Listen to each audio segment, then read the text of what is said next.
Halo semua, selamat datang kembali di my YouTube channel. Channel yang akan membahas seputar seleksi CPNS dan kedinasan di tahun 2025. Namun sebelum lanjut, teman-teman yang baru menemukan channel YouTube ini, jangan lupa diklik tombol subscribe, aktifkan juga notifikasi loncengnya, sehingga ketika ada video terbaru dari kami, ada notifikasi yang akan muncul. Pada kesempatan video kali ini, kami kembali mengajak teman-teman pejuang NIP di tahun 2025 untuk melakukan persiapan lebih awal berkaitan dengan latihan soal TWK asli dari pengalaman peserta yang sudah tes, baik itu CPNS maupun kedinasan di tahun 2024. Seperti apa soal TWK asli dari pengalaman peserta yang sudah tes tahun 2024? Kita mulai bahas dari soal tugas yang sudah kami bagikan pada video kami sebelumnya. Pada video kami sebelumnya, kami sudah membagikan soal tugas yang wajib teman-teman kerjakan berkaitan dengan Bhinneka Tunggal Ika, merupakan semboyan bangsa Indonesia yang menyatukan berbagai jenis keragaman di Indonesia.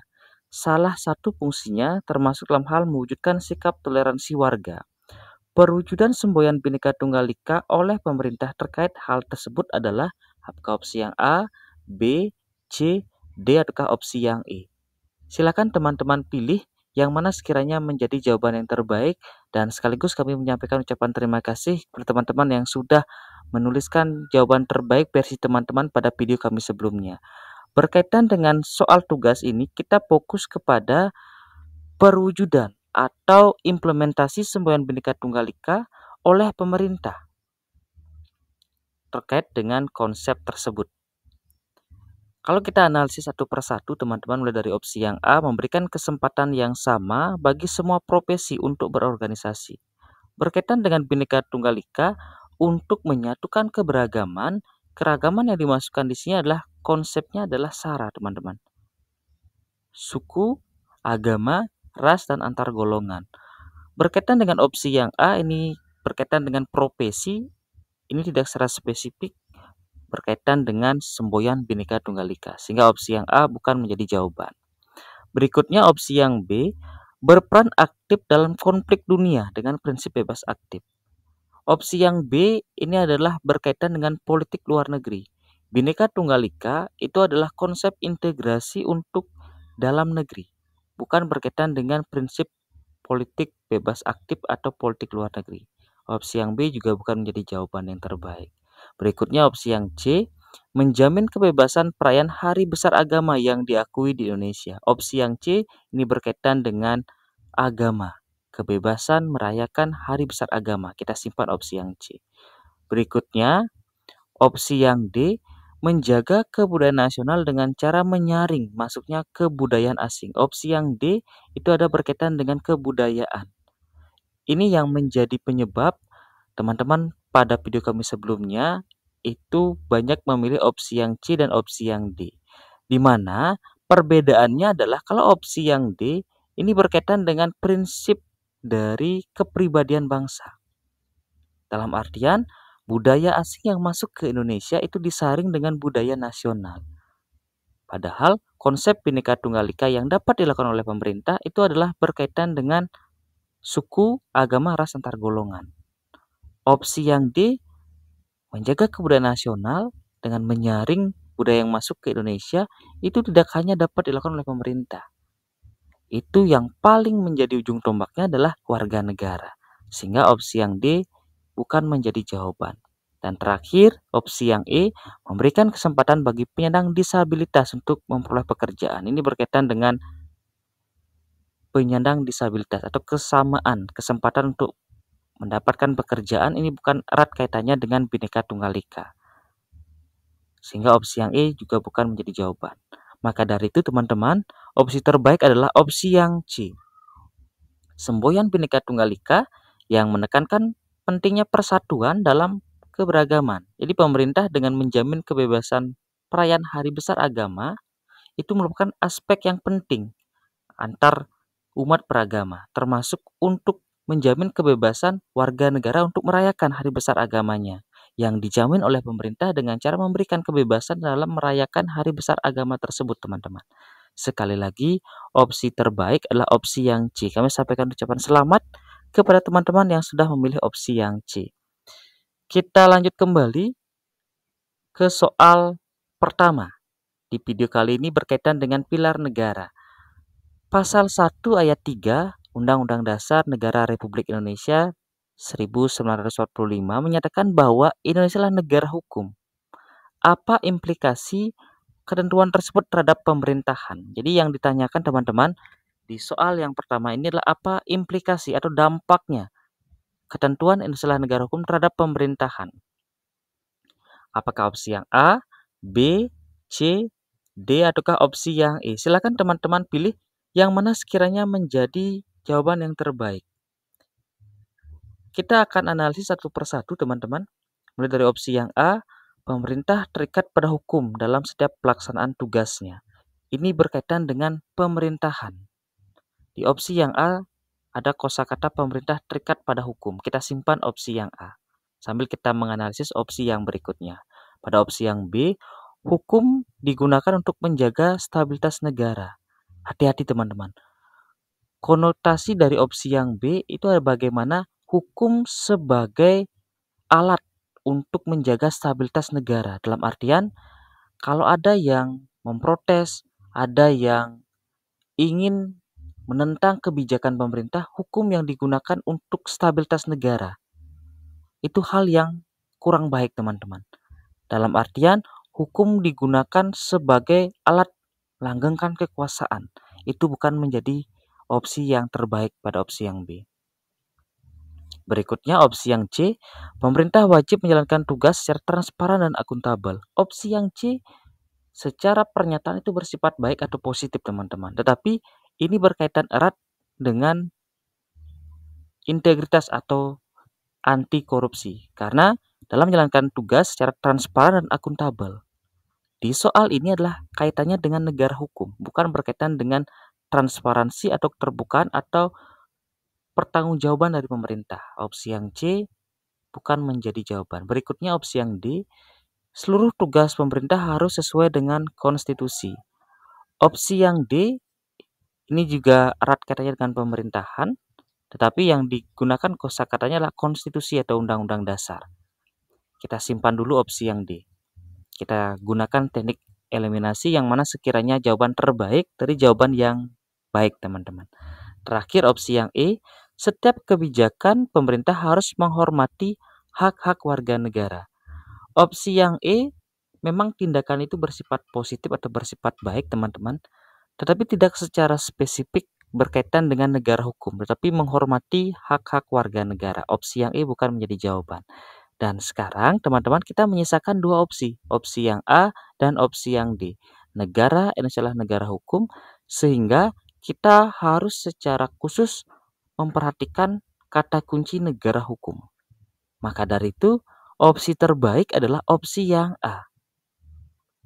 Pemerintah terikat pada hukum dalam setiap pelaksanaan tugasnya. Kenapa bukan opsi yang D? Karena opsi yang D lebih mengkhusus lagi terkait dengan konstitusi atau undang-undang dasar. Ini yang menjadi penyebab opsi yang D bukan menjadi jawaban. Karena pasal 1 ayat 3, teman-teman, di dalam undang-undang dasar kita menegaskan bahwa negara Indonesia adalah negara hukum, yang berarti bahwa segala tindakan pemerintahan harus berlandaskan hukum dan tidak boleh bertindak di luar ketentuan hukum yang berlaku. Pemerintah harus mematuhi aturan hukum dalam melaksanakan tugasnya, sehingga tidak ada tindakan yang sewenang-wenang. Sekali lagi, opsi terbaik adalah opsi yang A. Kita lanjut soal berikutnya, soal nomor 2.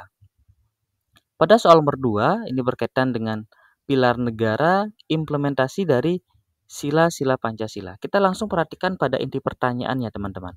Berdasarkan pernyataan-pernyataan tersebut yang merupakan pengamalan sila ketuhanan yang Maha Esa, dapat ditunjukkan pada nomor. Jadi kita mencermati yang mana sekiranya pernyataan 1 sampai pernyataan 5 yang merupakan implementasi dari sila pertama. Kita coba cermati pernyataan yang pertama, membina kerukunan hidup di antara sesama umat beragama dan kepercayaan terhadap Tuhan Yang Maha Esa. Ini jelas sila pertama. Berikutnya yang nomor 2, mengembangkan sikap saling menghormati kebebasan menjalankan ibadah sesuai dengan agama dan kepercayaan masing-masing, juga berkaitan dengan agama. Berikutnya nomor 3, mengakui dan memperlakukan manusia sesuai dengan harkat dan martabat sebagai makhluk Tuhan Yang Maha Esa. Teman-teman harus berhati-hati. Walaupun ada kosakata Tuhan Yang Maha Esa pada pernyataan nomor 3, tetapi secara prinsip ini adalah memberlakukan manusia sesuai dengan harkat dan martabatnya atau sesuai dengan hak asasi manusia sebagai kodrat dari makhluk Tuhan Yang Maha Esa. Ini bukan sila pertama, teman-teman, tapi erat katanya dengan sila yang kedua. Sehingga opsi yang D ini bukan, teman-teman. Berikutnya, pernyataan nomor 4, bangsa Indonesia menyatakan kepercayaan dan ketakwaannya kepada Tuhan Yang Maha Esa. Jelas, ini sila yang pertama. Dan terakhir, pernyataan nomor 5, agama dan kepercayaannya terhadap Tuhan Yang Maha Esa adalah masalah yang menyangkut hubungan pribadi manusia dengan Tuhan Yang Maha Esa. Jelas juga sila yang pertama. Maka teman-teman, opsi yang menunjukkan implementasi atau pengalaman sila ketuhanan Yang Maha Esa adalah pernyataan 1, 2, 4, dan 5. Opsi terbaik adalah opsi yang D. 1, 2, 4, dan 5. Karena sekali lagi, berkaitan dengan pernyataan nomor 3 bukan implementasi dari sila pertama, melainkan lebih mencerminkan sila yang kedua, kemanusiaan yang adil dan beradab karena menekankan pentingnya penghormatan terhadap harkat dan martabat manusia. Sekali lagi, opsi yang tepat opsi yang D. Kita lanjut ke soal berikutnya. Soal nomor 3. Seorang calon kepala daerah mengkampanyekan suatu program berbasis keberagaman tradisi dan budaya. Namun dikhawatirkan dapat memicu ketegangan antar suku. Tindakan terbaik agar tetap selaras dengan prinsip Bhinneka Tunggal Ika, apakah opsi yang A, B, C, D, atau opsi yang E? Silakan teman-teman pilih yang mana sekiranya menjadi jawaban yang terbaik. Kata kunci di sini bagaimana kita harus mengambil tindakan agar tetap sesuai dengan prinsip Bhinneka Tunggal Ika.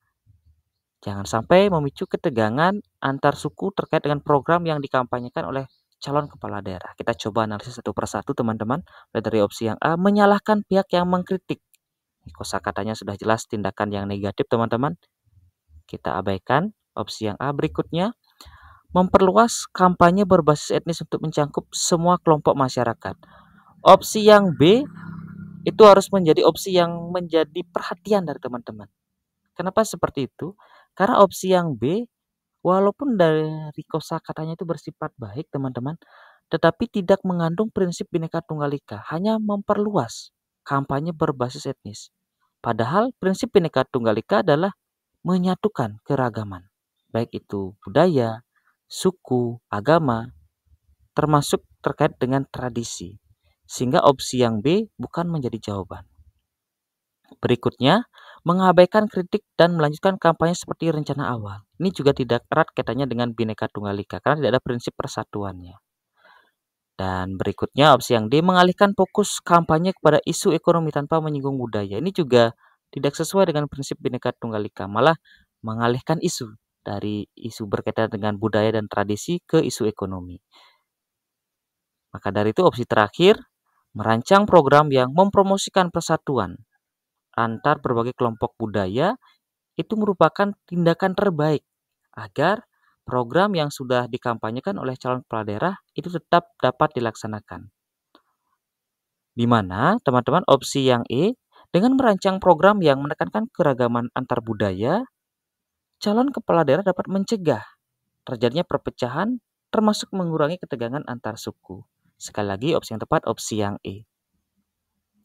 Kita lanjut soal berikutnya, soal nomor 4. Masih berkaitan dengan materi pilar negara. Prinsip demokrasi dalam sila keempat Pancasila menekankan keterlibatan rakyat dalam proses pengambilan keputusan.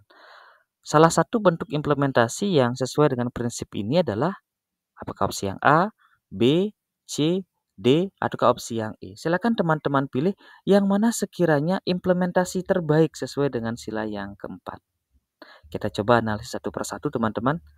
Karena kalau kita cermati secara sekilas, antar opsi ini sangat mirip, teman-teman. Harus tetap fokus dan penuh kehati-hatian dalam memilih jawaban. Ini menjadi keunikan tersendiri untuk soal tes wawasan kebangsaan. Opsi yang A memberikan kesempatan luas bagi masyarakat untuk berpartisipasi dalam proses pengambilan keputusan tanpa memaksakan hasil tertentu.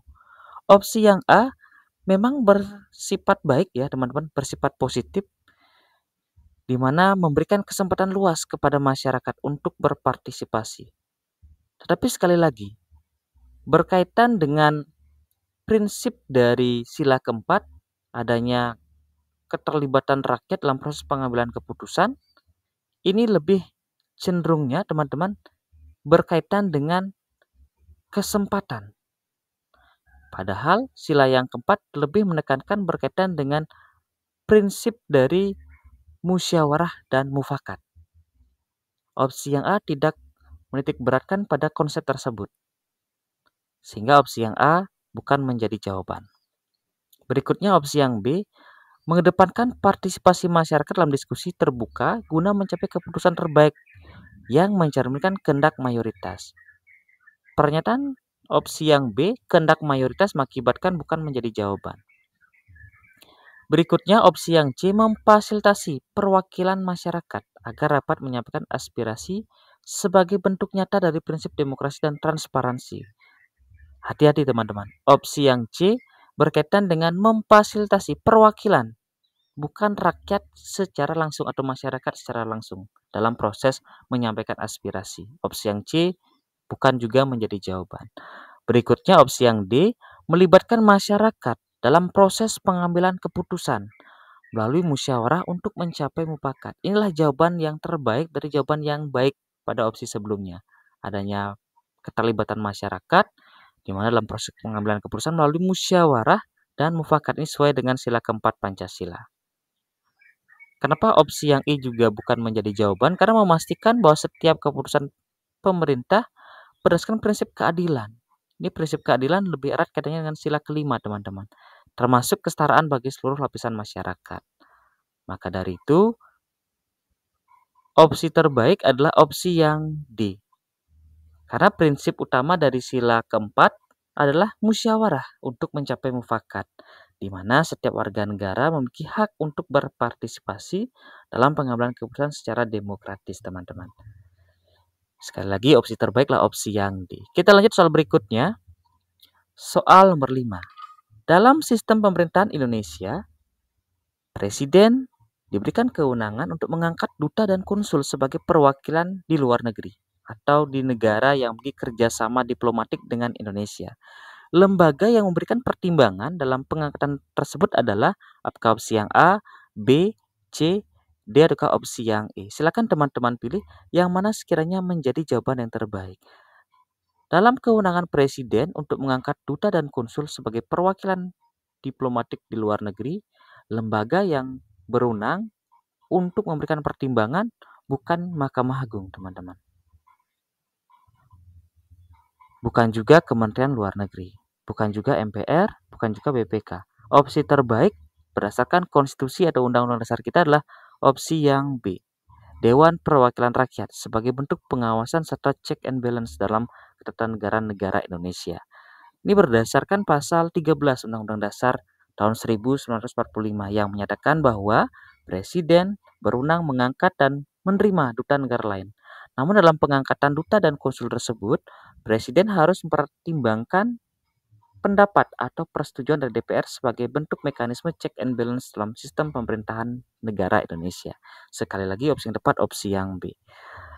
Baik teman-teman pejuang NIP di tahun 2025, kita sudah berada pada penghujung video kali ini. Seperti biasa kami membagikan soal tugas yang wajib teman-teman cermati dan pilih yang mana sekiranya menjadi jawaban yang terbaik. Apakah opsi yang A, B, C, D, atau opsi yang E. Silahkan tuliskan jawaban pada kolom komentar, disertai juga dengan alasan.